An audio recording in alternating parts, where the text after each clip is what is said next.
Morning बच्चों, आज हम क्लास सेकंड में व्याकरण का पार्ट 6 पढ़ेंगे जिसका नाम है लिंग।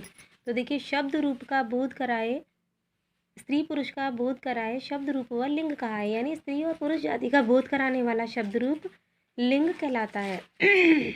अब यहाँ कुछ वाक्य दिए हैं, जैसे लड़का पढ़ रहा है, लड़की पढ़ रही है, सुरेश दौड़ रहा है, सोनम दौड़ रही है। तो देखिए, ऊपर लिखे वाक्यों में लड़का और सुरेश पुरुष होने की शब्दों से पुरुष होने की जानकारी मिलती है और लड़की और सोनम के स्त्री होने की जानकारी मिलती है। तो देखिए, लिंग क्या है? शब्द के जिस रूप से उसके पुरुष या स्त्री होने का बोध होता है उसे हम लिंग कहते हैं। जैसे आर्यन, सुधा, पिताजी, अध्यापिका आदि। लिंग के भेद, लिंग के दो भेद होते हैं, नंबर 1 पुल्लिंग और नंबर 2 स्त्रीलिंग। तो पुल्लिंग क्या है? जिन शब्दों से उसके पुरुष होने का बोध होता है उन्हें हम पुल्लिंग कहते हैं, जैसे राजा, लड़का, आदमी, बैल आदि। स्त्रीलिंग क्या है? तो जिन शब्दों से उनके स्त्री होने का बोध होता है उन्हें हम स्त्रीलिंग कहते हैं, जैसे रानी, लड़की, औरत, गाय आदि। फिर देखिए, यहाँ पर पुल्लिंग शब्द दिए हैं और यहाँ स्त्रीलिंग शब्द, जैसे धोबी पुल्लिंग है और धोबिन स्त्रीलिंग। अध्यापक पुल्लिंग है तो अध्यापिका स्त्रीलिंग। इसके बाद देखिए, यहाँ पर कुछ और पुल्लिंग शब्द दिए हैं जिनके स्त्रीलिंग भी दिए हैं यहाँ पर, जैसे छात्र का हो जाएगा छात्रा, सेठ का स्त्रीलिंग होगा सेठानी, सुनार का सुनारिन, गायक का गायिका, शिक्षक का शिक्षिका, नायक का नायिका, मौसा का मौसी, पुत्र का पुत्री, नर्तक का नर्तकी। इसके बाद यहाँ है देखिए, मोर का मोरनी, शेर का शेरनी, नाग का नागिन, पुरुष का स्त्री, लेखक का लेखिका, नर का नारी, मामा मामी, देवता देवी, घोड़ा घोड़ी।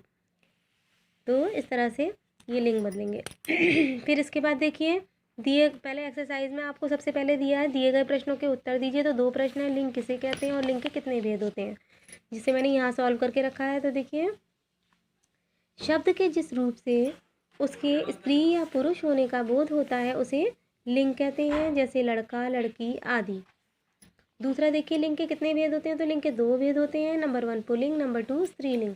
अब हम इसकी एक्सरसाइज पर आगे आते हैं। तो खा पर दिया है, यहाँ पर दिए गए शब्दों के लिंग बदलो। तो मौसा का हो जाएगा मौसी, मामा का मामी, पुत्र का पुत्री, छात्रा का छात्र, गायिका का गायक, शेरनी का शेर। फिर देखिए, दिए गए शब्दों के लिंग लिख करके वाक्य में प्रयोग करना है। जैसे राजा शब्द है वो पुल्लिंग है तो इसको प्रयोग करेंगे, शेर जंगल का राजा होता है। इसी तरह से गाय शब्द है, स्त्री जाति का बोध करा रहा है तो स्त्रीलिंग है, गाय हमें दूध देती है। देवता शब्द पुरुष जाति का बोध करा रहा है तो पुल्लिंग है, देवता स्वर्ग में रहते हैं। फिर इसके बाद देखिए, अगला है, उचित विकल्प पर सही का चिन्ह लगाइए। तो पुरुष अथवा स्त्री जाति का बोध कराने वाले शब्द कहलाते हैं। तो हम जानते हैं लिंग कहलाते हैं। लिंग कितने प्रकार के होते हैं?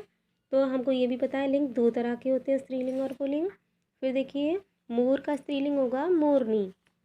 इसके बाद यहाँ दिया है, शब्दों के लिंग पहचान करके लिखने, जैसे बादशाह शब्द है वो पुल्लिंग शब्द है, लड़की शब्द स्त्रीलिंग है, लेखिका स्त्रीलिंग है, घोड़ा पुल्लिंग है। इसके बाद यहाँ कुछ मिक्स वर्ड से रखे हैं, जहाँ से पहले हमें स्त्रीलिंग शब्दों को छांटना है और फिर उसी के सामने उसके पुल्लिंग शब्दों को छांट कर लिखना है। तो देखिए, मैंने यहाँ से ये छांट कर लिखा, जैसे मुर्गी है, गाय है, शेरनी है, घोड़ी, चुईया, इनको मैंने पहले यहाँ लिख लिया। फिर इसी के छांट करके ये मुर्गा, शेर, बैल, ये सब मैंने छांट कर यहाँ इनके सामने सामने लिख दिए हैं। तो आप इसी तरह से इनको बुक में फिल करेंगे।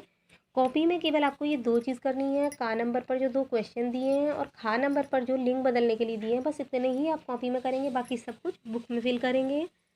और कंप्लीट करके आप इसे मुझे मेरे व्हाट्सएप नंबर पर सेंड कर देंगे। Thank you.